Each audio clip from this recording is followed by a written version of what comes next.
shamba lake. Mbegu zilianguka sehemu mbalimbali, zingine zilianguka njiani, zikaliwa na ndege, zingine zikasongwa na miiba, na zingine zilianguka juu ya mwamba zikanyauka, zingine udongo mzuri zikazaa matunda mengi. Kisa cha mpanzi aliyeenda akapanda mbegu katika shamba lake. Mbegu zilianguka sehemu mbalimbali, zingine zilianguka njiani, zikaliwa na ndege, zingine zikasongwa na miiba, na zingine zilianguka juu ya mwamba zikanyauka, zingine udongo mzuri zikazaa matunda mengi. Wewe ni udongo gani? Mbegu nyingi zimepandwa kwako. Wewe ni njia au ni mwamba, ama ni udongo gani?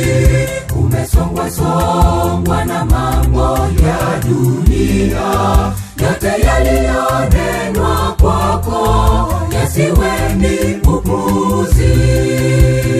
Wewe ni udongo gani? Mbegu nyingi zimepandwa kwako. Wewe ni njia au ni mwamba, ama ni udongo gani? Umesongwa na mambo ya dunia, yote yaliyonenwa kwako yasiwe ni upuzi.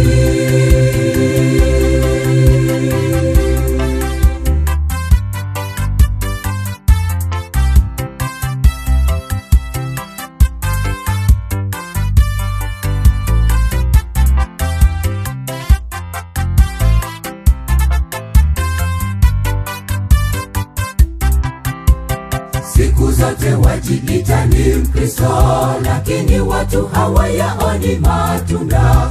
Umesongwa kama mbegu kwenye miba, umechanua kama vile mkuyu, unapoteza muda. Sikia, njoo kwa Yesu akufanye uwe na sifa za udongo ule mzuri, tuone nuru wa mataifa waokoke, usipoteze taji yako. Siku zote wajiita ni Mkristo, lakini watu hawayaoni matunda. Umesongwa kama mbegu kwenye miba, umechanua kama vile mkuyu, unapoteza muda. Sikia, njoo kwa Yesu akufanye uwe na sifa za udongo ule mzuri, tuone nuru wa mataifa waokoke,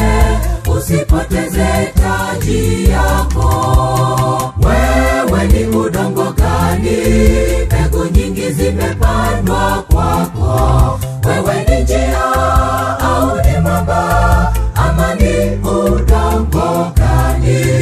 Umesongwa na mambo ya dunia, yote yaliyonenwa kwako yasiwe ni upuzi. Wewe ni udongo gani? Mbegu nyingi zimepandwa kwako. Wewe ni njia au ni mwamba, ama ni udongo gani? Umesongwa na mambo ya dunia, yote yaliyonenwa kwako yasiwe ni upuzi.